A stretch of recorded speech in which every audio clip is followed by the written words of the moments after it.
it's Nina. Thanks for joining me today for a new video. I'm excited to be bringing you today's project because we're going to do a 2-for-1. I love to color, and I know a lot of you do too, but coloring can be time consuming. It can take up a lot of time, especially when you're doing a no-line watercoloring project like I'm doing today. So I wanted to be able to make the most of my time and my coloring and create more than one card. So I'm going to color the Simon Says Stamp So Beautiful stamp, which is a gorgeous 6x6 cling stamp.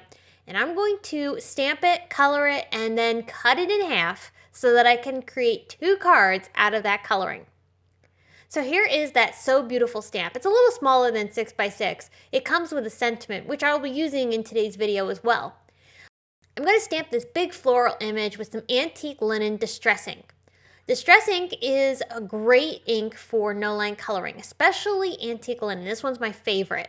It creates a really nice light impression that will fade out as you color over it.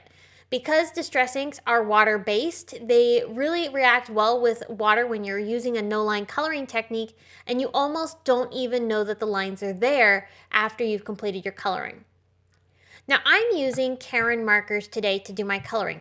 You don't have to use Karin markers. You can use whatever watercolors you'd like.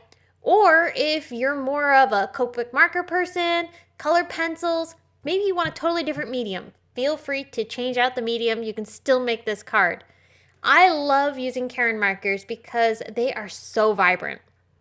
I've had a lot of experience with the Zig Clean color markers. Those are fabulous too. But Karin markers are so much better in my opinion. I just love how easy they are to use. They have a nice firm brush nib, so you don't have all those little bristles like the Zig markers, and that really helps you have a little bit more control. You can get into really fine detail areas like drawing in the stems of these flowers. It takes no trouble to be able to do that. Another thing I love about these is how easy they are to blend out. All it takes is a little bit of water and you really get a gorgeous blend with these colors. I also love leaving a little bit of white space here and there for some highlights. It really creates the look of dimension without having to create multiple layers. But Karin markers are great for layering too because you can work with them either while the color underneath is still wet or even if it's dry. Either way, you can still layer more color on top. So if you feel your coloring isn't dark enough, you can come back in over wet or dry coloring. Now when I'm coloring today, I am using Strathmore watercolor paper. I either use Tim Holtz Distress watercolor paper or Strathmore watercolor paper when I'm working with Karin markers. There are some watercolor papers that don't work as well with Karin markers. You have to experiment and figure out which paper works best for you and your type of coloring techniques, but I definitely find the best success with my Karin markers when I use Strathmore or Tim Holtz Distress watercolor papers. Here's a great example of how easy it is to layer more color over top of wet coloring. So here I'm going to add some of this gorgeous blue color and I'm going to blend it out with my brush. You can see how easy it is to blend. But then I decided I wanted it a little bit more intense down along the stem of this leaf. So I'm going to bring my marker back in and go right over top of that wet watercolor and add additional ink. It's so easy. Another fabulous technique to use with these Karin markers is layering. I colored in this flower here with pink, and now I'm coming back in with both orange and purple markers and coloring over top of that pink. This is creating new colors. It looks awesome. And the really cool part is that when you swap out the order in which you layer, you get another look. So for instance, I did pink first and then orange on top of this particular flower. On the flower next to it with the yellow petals and the orange center, I had colored the orange first and then came back over top of it with pink. And you can see that the 2 oranges that we got between those 2 flowers are completely different. Super fun. Also fun is the fact that these are water reactive. So I'm taking my paintbrush here and splattering fine little dots of water across this paper. Here you can see they've dried and created some awesome texture. Very subtle, but they react well with water and you can create some really cool effects, including splatters. Speaking of splatters, I'm going to pull out a few metallic watercolors, including Finetec and Prima metallic watercolors. I'm going to use these watercolors to splatter on additional texture and color to this flower image. I really love how the splattering dries and reacts with the Karin markers, especially these metallics from Prima. They have a little bit more of a holographic iridescent effect. So pretty. All right, so this is completely dry, and we're ready to chop it in half.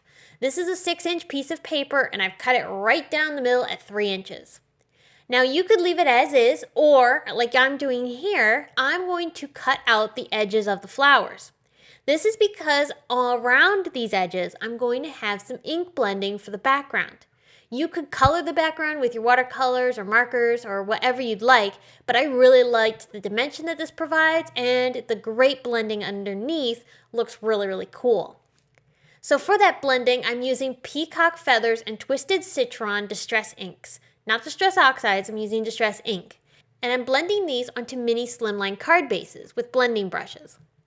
Now I'm going to reverse both card bases because I want to create this really cool effect of this floral pattern continuing across both of my cards. So on one card, I'm going to have the ink blending coming from the left side of the card. And then the other card is going to have the blending coming from the right side.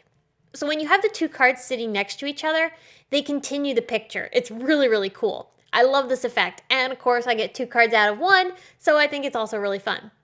So here's that example of how when I set these side by side, you can see the picture continue. And the blending just looks amazing underneath these flowers. I did add a little bit of splattering to the cards as well, using those same Finetec and Prima watercolors, the same colors that I used for the flowers themselves. And for greetings, I used the You Are So Beautiful, which is from the So Beautiful stamp. And I also pulled out a couple of sentiment strips from the Reverse Gratitude sentiment strip set from Simon. All of the products that I'm using today are linked in the video description below, so if you're interested in anything that I've used in this video, you can find it down there.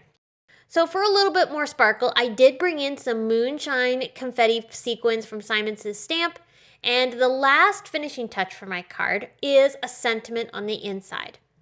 I don't do this all the time, but for these cards, I really wanted to finish off these sentiments with something inside.